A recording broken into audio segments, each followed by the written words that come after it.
Hello, and welcome back to our healing journey together. Today, we're tackling a heavy but incredibly important topic: how to cope with the chronic stress and anxiety that often follows narcissistic abuse. If you're feeling constantly on edge, overwhelmed, or just plain exhausted, know that you are not alone, and what you're experiencing is a very real, very valid response to trauma. First, let's talk about why this happens. Narcissistic abuse keeps your nervous system in a constant state of fight, flight, or freeze. You've been walking on eggshells, second-guessing yourself, and living in a state of high alert for so long that your body and mind don't know how to switch off. This isn't just in your head. Chronic stress physically changes your brain and body. It can lead to debilitating anxiety, panic attacks, depression, digestive issues, a weakened immune system, and persistent fatigue. It affects your ability to concentrate, to sleep, and to simply enjoy life. The constant flood of stress hormones like cortisol and adrenaline is like running a marathon every single day, and it takes a massive toll on your well-being. Recognizing this is the first step. It's not a character flaw. It's a physiological injury that needs care and healing. So, how do we begin to calm this storm inside? How do we reclaim our sense of safety and peace? It's a process, and it requires patience and self-compassion, but it is absolutely possible. I want to share 6 practical and powerful ways to start managing this stress and anxiety, so you can begin to heal and move forward. The first and perhaps most crucial step is to create a safe environment. This often means going no contact or low contact with the narcissistic individual. You cannot heal in the same environment that made you sick. I know this can be one of the hardest steps, especially if it involves family or a long-term partner, but your nervous system needs a break from the constant threat. This physical and emotional distance is not selfish. It's a necessary act of self-preservation. It sends a powerful message to your brain that the danger has passed and it's finally safe to stand down. If you can't go no contact, set firm, unshakable boundaries. Decide what behaviors you will and will not tolerate, and have clear consequences for when those boundaries are crossed. This is about taking your power back. The second strategy is to ground yourself in the present moment. Anxiety often pulls us into worrying about the future or replaying the past. Grounding techniques bring you back to the here and now, reminding your body that you are safe right now. A simple one is the 5-4-3-2-1 method. Wherever you are, pause and name 5 things you can see, 4 things you can feel, 3 things you can hear, 2 things you can smell, and 1 thing you can taste. Another powerful technique is to hold an ice cube in your hand or splash cold water on your face. The intense sensation shocks your system out of a panic spiral and anchors you in the present reality. Practicing these regularly, even when you're not highly anxious, helps train your brain to come back to the present more easily. Third, focus on regulating your nervous system through your breath.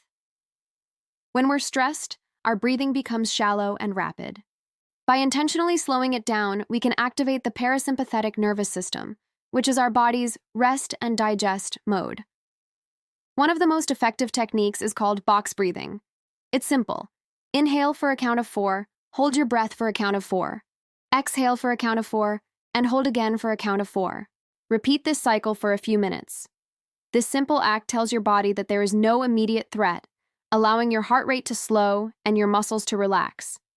You can do this anywhere, anytime you feel that wave of anxiety starting to build. It's a tool you always have with you. Fourth on our list is to embrace mindful movement. Chronic stress stores trauma and tension in the body. Gentle, mindful movement can help release it. This isn't about pushing yourself in a high-intensity workout, which can sometimes be more stressful. Instead, think about activities like trauma-informed yoga, stretching, tai chi, or even just going for a slow, mindful walk. As you move, pay attention to the sensations in your body without judgment. Notice where you feel tightness or tension. Breathe into those areas. This practice helps reconnect your mind and body, which are often disconnected after trauma, and it helps process and release stored emotional energy in a gentle, physical way. The fifth strategy is to reestablish routines and self-care rituals. Narcissistic abuse creates chaos and unpredictability. Your world has likely been turned upside down. Creating simple, predictable routines can restore a sense of order and control. This could be as simple as having a cup of tea at the same time every morning, doing a 5-minute stretch before bed, or making your bed every day. These small, consistent acts of self-care build a foundation of stability. They are anchors in your day that you can count on. It's about showing up for yourself in small but meaningful ways, rebuilding the trust in yourself that the abuser tried to dismantle. Self-care is not a luxury here. It's a vital part of your recovery toolkit. Finally, our sixth and profoundly important point is to seek professional support and community. You do not have to go through this alone. Healing from this type of abuse often requires guidance from a therapist who specializes in trauma and narcissistic abuse. They can provide you with tools, validation, and a safe space to process your experiences. Cognitive behavioral therapy, CBT, or eye movement desensitization and reprocessing, EMDR, can be particularly effective. Alongside professional help, find your community. Connect with other survivors in support groups, either online or in person. Sharing your story with people who truly get it is incredibly validating and powerful. It breaks the isolation that the abuser created and reminds you that you are not crazy, you are not alone, and healing is possible. Remember, healing is not a linear path. There will be good days and hard days. Be gentle with yourself through it all. Celebrate the small victories, the moment you used a grounding technique, the day you held a boundary, the night you slept a little better. Each step, no matter how small, is a step away from the pain and toward a future where you feel safe, calm, and whole again. You are rebuilding your life from the inside out, and that is a courageous and beautiful thing. You deserve peace, you deserve happiness, and you have the strength within you to find it. Thank you so much for watching and for being a part of this community. Your strength and resilience are truly inspiring. If this video resonated with you, please consider leaving a comment down below to share your own experiences or tips. Your story could be exactly what someone else needs to hear today.